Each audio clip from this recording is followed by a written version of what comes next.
Hello friends, welcome to the Garima classes. तो friends, आप सभी कैसे हैं? आई थिंक आप सब लोग बहुत अच्छे होंगे, सब कुछ ठीक ठाक चल रहा होगा, पढ़ाई अच्छे से आप लोग कर रहे होंगे। तो पिछले क्लास में हम लोगों ने क्या पढ़ा था? तो पिछले क्लास में हम लोगों ने एनसीईआरटी की समरी की हुई है और उसके पिछले क्लास में हम लोगों ने प्रैक्टिस किया हुआ है कुछ क्वेश्चंस का। तो जो हम लोग क्वेश्चन एनसीईआरटी पढ़ रहे हैं, एनसीईआरटी की समरी कर रहे हैं और कुछ एक्स्ट्रा चीज़ों को पढ़ रहे हैं, क्योंकि आपके सीटेट के एग्ज़ाम में कुछ एक्स्ट्रा भी चीज़ें पूछी जा रही हैं। पिछले जो लास्ट ईयर आपका ऑनलाइन पेपर हुआ उसमें पूछे गए हैं कुछ चीज़ों को, तो उससे रिलेट करके कुछ हम लोग एक्स्ट्रा चीज़ों को भी एनसीईआरटी के साथ ही पढ़ते रहेंगे। तो हम लोग आज से क्या करेंगे, एनसीईआरटी की समरी भी पढ़ेंगे और साथ से प्रैक्टिस भी करते रहेंगे कुछ क्वेश्चन को जो हम लोग पढ़े हुए हैं, जो हम लोग एनसीईआरटी की समरी में पढ़ेंगे उसके भी क्वेश्चंस को करेंगे और कुछ आगे वाले भी जो हम लोगों ने अभी समरी में नहीं पढ़ा हुआ है उस समरी के भी कुछ क्वेश्चंस को पढ़ते रहेंगे, ताकि हम लोग दोनों क्वेश्चंस को देखते रहें, ताकि आप जब समरी पढ़ेंगे तो चीज़ें समझ में आएंगी कि क्वेश्चन कैसे पूछा जाता है, और क्वेश्चन जब आप देखेंगे तो आपको समरी समझ में आएगा। इसलिए ये चीज़ हम पढ़ते हैं, क्योंकि हम लोग 3rd 4th 5th की एनसीईआरटी पढ़ रहे हैं तो बहुत बच्चों के लेवल का पढ़ रहे हैं। तो बहुत बार बच्चे समझते हैं कि बहुत ऐसा है, इस तरीके की चीज़ें पढ़ाई जा रही हैं, लेकिन ऐसा नहीं है। उन्हीं सारी चीज़ों से, उन्हीं चैप्टर से क्वेश्चंस कैसे पूछे जाते हैं, आप क्वेश्चंस और जब समरी दोनों साथ साथ करते रहेंगे तो चीज़ें आपको समझ में आएंगी कि कहाँ से क्या चीज़ ऐड हो रहा है, किस तरीके से चीज़ें पूछी जा रही हैं। तो आज की क्लास में हम लोग क्या करेंगे, प्रैक्टिस करेंगे। तो जो क्वेश्चन जो हम लोगों ने एनसीईआरटी समरी की है उससे भी क्वेश्चंस को करेंगे और कुछ आगे आने वाले एनसीईआरटी समरी के भी कुछ क्वेश्चंस को देखेंगे। ठीक है, तो चलिए आज के क्वेश्चंस को स्टार्ट करते हैं। तो ये आज का जो प्रैक्टिस है, प्रैक्टिस नंबर 2 होगा। प्रैक्टिस फर्स्ट हमने पिछले क्लास में ही कराया हुआ है। तो चलिए स्टार्ट करते हैं आज के प्रैक्टिस को।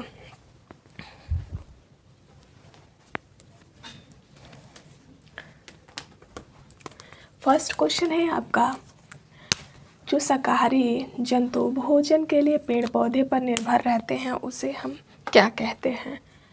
ठीक है, उसे क्या कहा जाता है? तो ऑप्शन ही है प्रथम चरण उपभोक्ता, दूसरा है द्वितीय चरण उपभोक्ता, थर्ड है सी है आपका तृतीय चरण उपभोक्ता और डी है चतुर्थ चरण उपभोक्ता।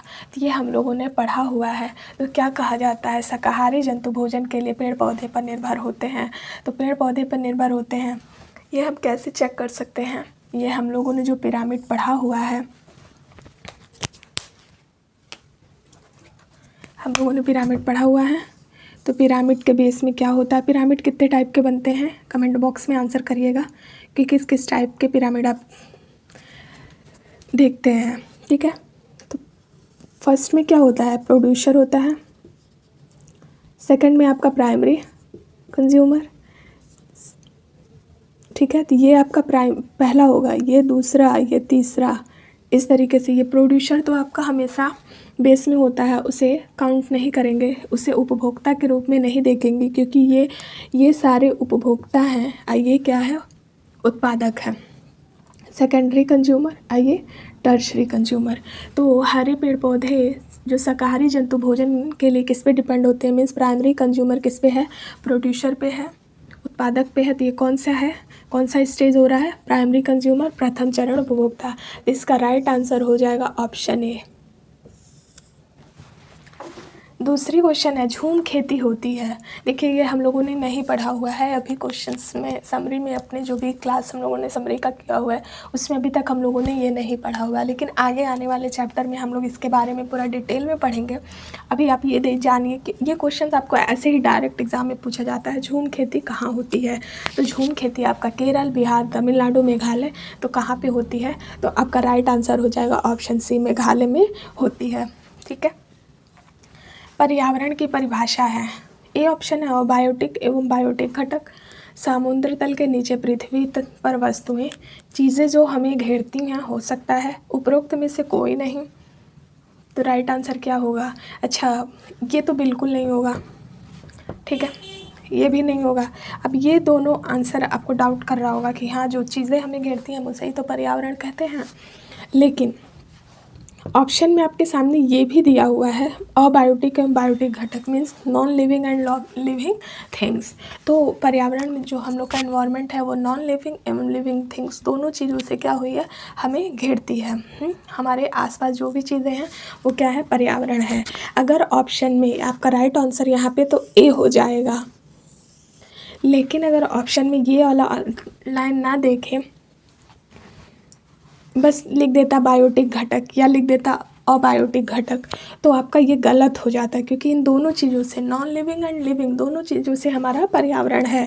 तो अब हम ये लगाते, चीज़ें जो हमें घेरती हैं, तो चीज़ें हमें सिर्फ नॉन लिविंग तो नहीं घेर रही हैं या फिर सिर्फ लिविंग तो नहीं घेर रही हैं, जो हमारे आसपास हैं वो दोनों चीज़ें हैं। तो तब हम उस सिचुएशन में क्या करते, इसे आंसर टिक करते। तो इसलिए बहुत बार क्या होता है, जब क्वेश्चंस हम लोग देखते हैं एग्ज़ाम में, बच्चे क्वेश्चंस देखते हैं तो ये जल्दी से देखें जो चीज़ें जो हमें घेरती हैं, क्योंकि ये नॉर्मल है, ये हमेशा हम लोग पढ़ते हुए आए हैं, आप देखते रहते हैं, तो इसे टिक कर देते हैं। इसलिए आप ऑप्शन को बहुत ध्यान से देखिएगा। यहाँ पे देखिए अबायोटिक एवं बायोटिक घटक है, living and non living things जो हमारे चारों तरफ से है वही पर्यावरण है, तो ऑप्शन ए राइट हो जाएगा। नेक्स्ट क्वेश्चन है, चमगादड़ स्तनधारी है क्योंकि उड़ता है, शाकाहारी है, रात्रिचर है, बच्चे देता है। तो बताइए क्या होता है चमगादड़। तो चमगादड़ आपकी पक्षी होती है। पक्षियाँ क्या होती हैं, अंडज होती हैं, ओविपेरस होती हैं, ये आप जान रहे हैं। तो अब ये मत सोचिएगा कि ये पक्षी है, और पक्षी है तो ये अंडे देती है, बच्चे देती नहीं है, तो रात्रिचर है इसलिए लगा दे, उड़ता है लगा दे, शाकाहारी नहीं। इसका राइट आंसर होगा बच्चे देती हैं।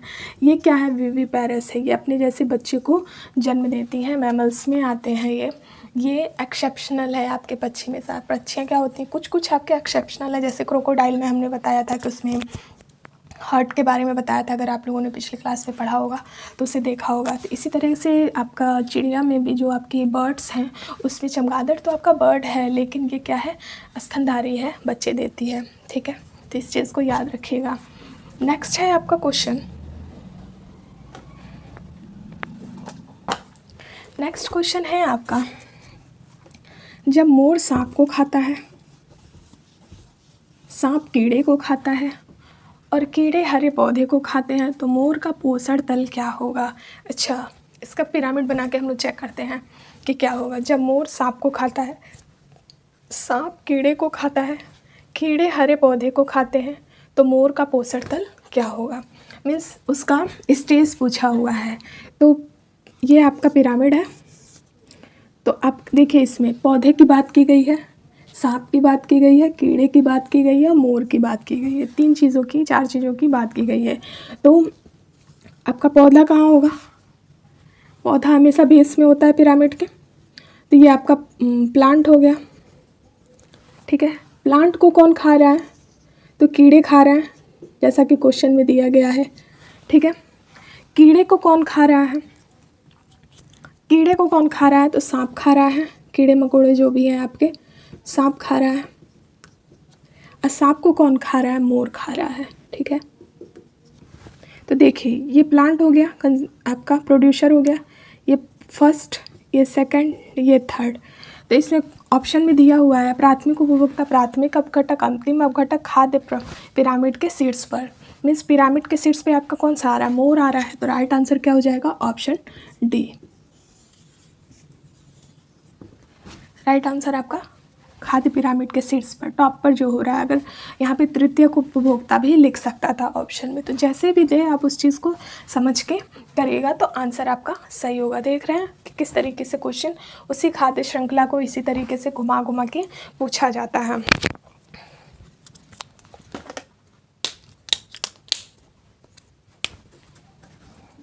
अच्छा, नेक्स्ट है, विश्व ओजोन दिवस मनाया जाता है 21 मार्च को, 16 अप्रैल को, 21 मार्च को, 16 सितंबर को, 25 अप्रैल को, 5 जून को। तो बताइए ओजोन दिवस कब मनाया जाता है। तो ओजोन दिवस आपका मनाया जाता है 16 सितंबर को। 5 जून को क्या मनाया जाता है, कमेंट बॉक्स में आंसर करिए फटाक से। 5 जून को क्या मनाया जाता है, तो 5 जून को आपका पर्यावरण दिवस मनाया जाता है। चलिए बताइए 21 मार्च और 25 अप्रैल को क्या मनाया जाता है। तो 21 मार्च को मनाया जाता है आपका वर्ल्ड वन दिवस। ठीक है, विश्व वन दिवस मनाया जाता है। और 25 अप्रैल को क्या मनाया जाता है, ये सारे आपके पूछे जाते हैं। तो यहाँ पे हम इसलिए अलग अलग करके बता दे रहे हैं ताकि आपके एग्ज़ाम में अगर कोई भी पूछे तो आप उस चीज़ को आसानी से कर सकें, ठीक है। तो 25 अप्रैल को क्या मनाया जाता है? तो 25 अप्रैल को मलेरिया दिवस मनाया जाता है, विश्व मलेरिया दिवस मनाया जाता है। इस चीज़ को याद रखिएगा। इतनी आप लोगों ने अभी हम लोगों ने ऐसे देखा तो 6 क्वेश्चन को किया है, लेकिन अगर उस तरीके से देखेंगे तो 10 क्वेश्चंस को आई थिंक हम लोगों ने किया होगा चीज़ों को समझते हुए। चलिए अब देखते हैं नेक्स्ट क्वेश्चन को। नंबर 7 है, इसको देखते हैं।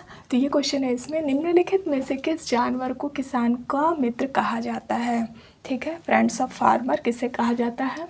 चींटी को, केचुआ को, तितली को, मधुमक्खी को। तो इसका राइट आंसर हो जाएगा आपका ऑप्शन सी, केचुआ को बोला जाता है, ये किसान का मित्र कहलाता है। आगे हम लोग जब एनसीईआरटी की समरी करेंगे तो उसमें इसमें डिटेल में पढ़ेंगे। ये जो केचुआ होता है ना, उनके खेतों को बहुत अच्छे से ऐसे चलते हैं ज़मीन पे, तो देखते होंगे मिट्टी उभरा उभरा दिखता, वो उपजाऊ मिट्टी कर देते हैं, कुछ उस तरीके का हो जाता है। जब हम लोग उस पर पढ़ेंगे तो डिटेल में पढ़ेंगे, ठीक है। अभी आप ऐसे याद रखिएगा, ध्यान रखिएगा इस चीज़ को।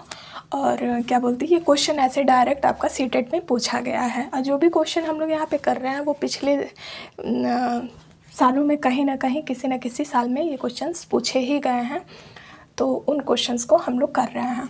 नेक्स्ट क्वेश्चन है आपका, बिहू भारत के किस राज्य का लोक नृत्य है? तो बिहू भारत का किस राज्य का? राजस्थान का नहीं, आंध्र प्रदेश नहीं, तमिलनाडु नहीं, आसाम का है। ऑप्शन डी आपका राइट है।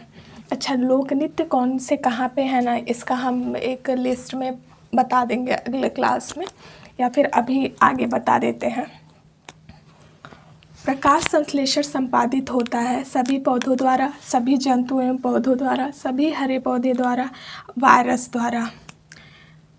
तो राइट आंसर क्या होगा इसका? प्रकाश संश्लेषण संपादित होता है। क्वेश्चन ध्यान से करिएगा और ऑप्शंस को भी ध्यान से पढ़िएगा। सभी पौधों द्वारा हो सकता है ना, सभी हरे पौधे द्वारा हो सकता है, सभी जंतुओं एवं पौधे द्वारा शायद, वायरस द्वारा नहीं। तो आप ये देख रहे होंगे जो ऑप्शन दिया हुआ है सभी जंतु, तो जंतु तो नहीं करते हैं ना प्रकाश संश्लेषण को संपादित, तो ये आंसर आपका गलत हो गया, पौधे के द्वारा किया जाता है। तो देखिए यहाँ पे ऑप्शन दिया हुआ है सभी पौधों द्वारा, और यहाँ दिया हुआ सभी हरे पौधे द्वारा। तो प्रकाश संश्लेषण आपका सभी हरे पौधे द्वारा किया जाता है। ऑप्शन आप हमेशा ध्यान से पढ़िएगा, ऐसे पढ़े सभी पौधों द्वारा टिक कर दिया और आगे का ऑप्शन मत पढ़िए, तो उसके बाद क्या होगा, क्वेश्चंस गलत हो जाएंगे। सभी पौधे आपके क्या, ये हरा पौधा ये भी पौधा कहलाएगा, ये सूख गया है पौधा तो ये भी पौधा ही कहलाएगा। तो सूखा हुआ पौधा आपका प्रकाश संश्लेषण नहीं करता है। जो ग्रीन पौधे होते हैं आपके, ग्रीन प्लांट्स होते हैं, वही क्या करते हैं, प्रकाश संश्लेषण होता है, अपने भोजन को वो बनाते हैं फोटोसिंथेसिस के द्वारा, ठीक है। तो इस तरह से आप ऑप्शन को हमेशा ध्यान से पढ़िएगा ताकि आप क्वेश्चंस को गलत ना करें। नेक्स्ट क्वेश्चन को देखते हैं। नेक्स्ट क्वेश्चन है आपका, अधिकतम पेड़ पौधे पाए जाते हैं कहाँ पे? स्थल मंडल में, वायुमंडल में, जल मंडल में, प्रकाश मंडल में। तो ये तो बहुत नॉर्मल सा क्वेश्चन है, आप इसे आसानी से कर सकते हैं। ये क्वेश्चन आपका पूछा गया है। तो अधिकतम पेड़ पौधे पाए जाते हैं कहाँ पे पाए जाते हैं? तो स्थल मंडल में पाए जाते हैं। जल मंडल में तो जल पाया जाएगा ना, वहाँ पे ज़्यादा प्लांट्स नहीं पाए जाएंगे। यहाँ पे प्लांट्स पाए जाएंगे लेकिन ज़्यादा प्लांट्स नहीं पाया जाएगा। यहाँ पे क्या पूछा है? अधिकतम पूछा हुआ है, तो ये क्या हो जाएगा? स्थल मंडल इसका राइट आंसर हो जाएगा। नेक्स्ट क्वेश्चन है आपका, CNG संक्षिप्त रूप है किसका है? Clean natural gas, compressed natural gas, carbonized natural gas, carburetted natural gas. तो बताइए इसका राइट आंसर क्या होगा? CNG संक्षिप्त रूप है, किसका संक्षिप्त रूप है? शॉर्ट फॉर्म में किसे CNG बोला जाता है? तो कंप्रेस्ड नेचुरल गैस को बोला जाता है। तो आपका राइट आंसर हो जाएगा ऑप्शन बी। नेक्स्ट क्वेश्चन है, ब्रेल लिपि में मोटे कागज पर उभरे हुए बिंदु बने होते हैं, यह लिपि आधारित होती है। ब्रेल एक लिपि है, ये किसके लिए है? तो ये जो बच्चे नहीं देख पाते हैं, जो लोग दृष्टिबाधित होते हैं, उनके लिए इस चीज़ की खोज की गई है। तो किसने खोज किया हुआ है? तो ब्रेल लुईस के द्वारा इस की खोज की गई थी। ये क्वेश्चन पूछा जाता है कि ब्रेल लिपि की खोज किसके द्वारा की गई है, तो याद रखिएगा ब्रेल लुईस के द्वारा खोज की गई है। ठीक है, तो ये कैसा होता है 6 इस पे लोग कैसे पढ़ते हैं, अपनी चीज़ों को कैसे समझते हैं। तो जो बच्चे देख नहीं पाते हैं, जो लोग दृष्टिबाधित होते हैं, वो लोग कैसे देखते हैं, कैसे समझते हैं, 6 बिंदुओं द्वारा, 10 बिंदुओं द्वारा, 8 बिंदुओं द्वारा, 12 बिंदुओं द्वारा। तो राइट आंसर हो जाएगा आपका 6 बिंदुओं द्वारा, ऑप्शन ए राइट है। इसमें कुछ इस तरह मोटा कागज़ होता है, उसमें उभरा हुआ ऐसे बिंदु बनाई जाती है और उसको टच करके लोग पढ़ते हैं। ठीक है, इसको टच करके अपनी चीज़ों को जो उस पर लिखा होता है बहुत तेज़ी से पढ़ लेते हैं, ऐसा उनको शिक्षा दी जाती है। इस चीज़ों को बहुत आसानी से वो लोग समझ लेते हैं। तो इस चीज़ को आप याद रखिएगा, ये 6 बिंदुओं पे आधारित है। ठीक है, किसने किया है, तो ब्रेल लुईस के द्वारा किया गया है, याद रखिएगा। चलिए हम देखते हैं कुछ और क्वेश्चंस को। हम लोगों ने अभी तक 12 क्वेश्चंस को किया है, जिसमें हम लोग आई थिंक 18-20 क्वेश्चंस को ओवरऑल पढ़ा होगा। उसके हर एक पॉइंट को देखते हुए अगर पढ़ेंगे, कुछ पॉइंट्स जो ऑप्शन दिए होते हैं वो कभी कभी ऐसा होता है कि उसका कोई मतलब नहीं होता है, कुछ नहीं होता है, कुछ के आंसर आपके कहीं नहीं। जैसे ये आपका लोक नृत्य है, तो लोक नृत्य को हम अभी आगे आपको बता देंगे कि कौन से स्टेट में क्या सा नृत्य कराया जाता है। अच्छा चलिए बताइए, मधुमक्खी पालन सबसे अधिक कहाँ पे की जाती है। ये आपका क्वेश्चन पूछा जाता है आपके सीटेट के एग्ज़ाम में और किसी भी स्टेट के एग्ज़ाम में। ये क्वेश्चन बहुत बार पूछी गई है। तो मधुमक्खी पालन आपका बिहार में किया जाता है। ठीक है, याद रखिएगा, सबसे ज़्यादा सर्वाधिक कहाँ पे की जाती है, तो बिहार में की जाती है। कौन से मंथ में किया जाता है, ये भी क्वेश्चन आपके सामने बहुत बार, आप पिछला पेपर उठा के देखेंगे तो उसमें बहुत बार पूछा गया है। लगभग हर सेट में आपको मधुमक्खी का मिल ही जाएगा एक आध क्वेश्चन।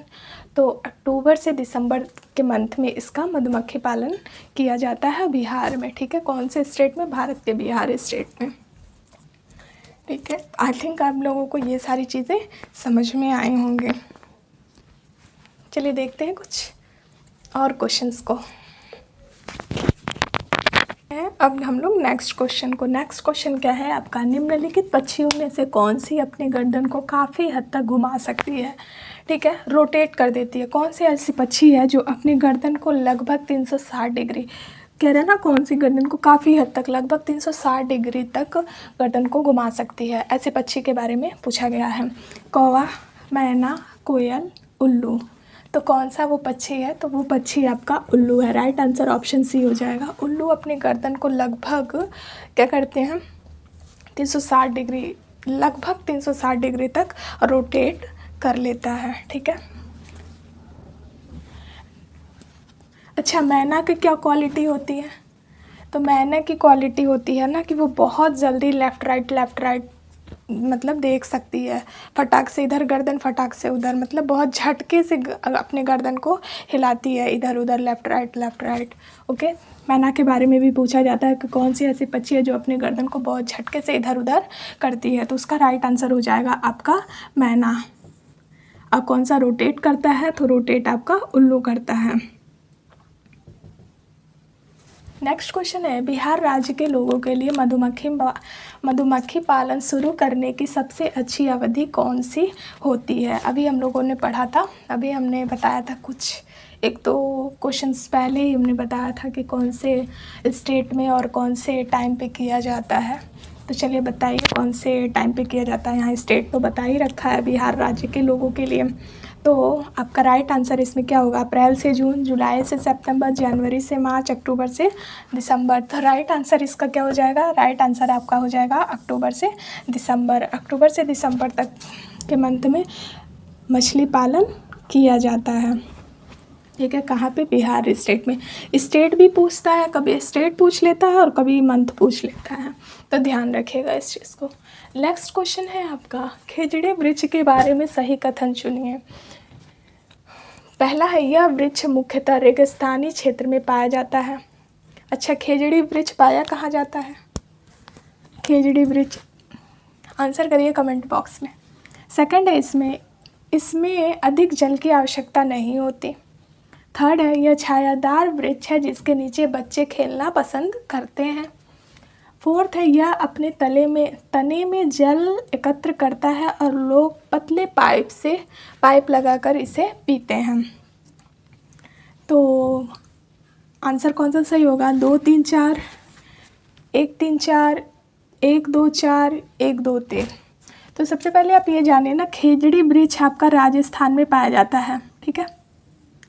खेजड़ी वृक्ष कहाँ पाया जाता है? राजस्थान में पाया जाता है, रेगिस्तानी क्षेत्र में पाया जाता है। ऑप्शन ए सही है।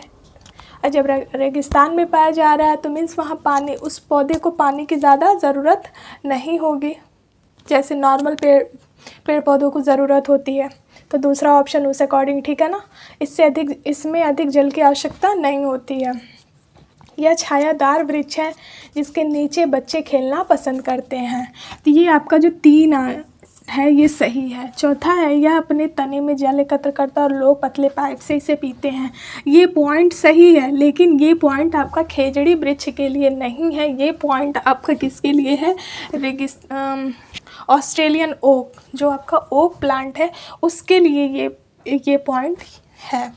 ये वहाँ से उठा के इसमें डाल दिया गया है आपको कंफ्यूज करने के लिए, तो आप कंफ्यूज नहीं होइएगा। ये वाला जो पॉइंट है आपका ओक, जो आपका प्लांट है उसके लिए है, जो आपका ऑस्ट्रेलिया में पाया जाता है वो भी। और उस पौधे में लोग क्या करते हैं, उस पौधे में उसका जो तना होता है उसमें पानी एकत्रित कर लेता है ये पौधा, तो लोग क्या करते हैं पाइप के द्वारा वहाँ मतलब पानी को पीते हैं, जैसा इसमें बताया गया है। तो इसके लिए आपका राइट आंसर हो जाएगा ऑप्शन डी, 1 2 3। यह वृक्ष मुख्यतः रेगिस्तानी क्षेत्र में पाया जाता है, रेगिस्तानी क्षेत्र में पाया जा रहा है तो पानी की ज़्यादा ज़रूरत नहीं होगी। और यह वृक्ष छायादार होता है जिसके नीचे बच्चे खेलते हैं। आगे हम लोग इसके बारे में एनसीईआरटी में बहुत सारी चीज़ों को और पढ़ेंगे। तो आई होप आप लोगों को ये सारे पॉइंट्स, हम लोगों ने लगभग 15 क्वेश्चंस को किया है, आज 15 क्वेश्चन किया है तो 20-25 क्वेश्चन तो बन ही गए होंगे, 25 तक लगभग क्वेश्चंस बने होंगे अगर पॉइंट्स को देखते हुए आप करते हैं तो, ठीक है। तो आई होप आप लोगों को क्लास अच्छी लगी होगी, प्रैक्टिस आपका अच्छा हुआ होगा। कुछ चीज़ें हम लोगों ने पुरानी चीज़ों को कवर किया है, जो हम लोगों ने एनसीईआरटी समरी का पढ़ा हुआ है तो उस चीज़ों को भी पढ़ा हो, रिवीजन हो गया। और जो हम लोग आगे पढ़ेंगे उसके बारे में भी थोड़ी थोड़ी चीज़ों को जान लिए हैं कि आगे हम लोग क्या क्या पढ़ेंगे एनसीईआरटी की समरी में। तो एनसीईआरटी की समरी भी आप साथ में पढ़ते हुए चलिए और ये प्रैक्टिस भी आप लोग साथ में करिए, ताकि आप दोनों तरह से चीज़ों को समझ पाएँ और आसानी से एग्ज़ाम में उन क्वेश्चंस को कर पाएँ, क्योंकि एग्ज़ाम में क्वेश्चंस थोड़े घुमा के पूछे जाते हैं।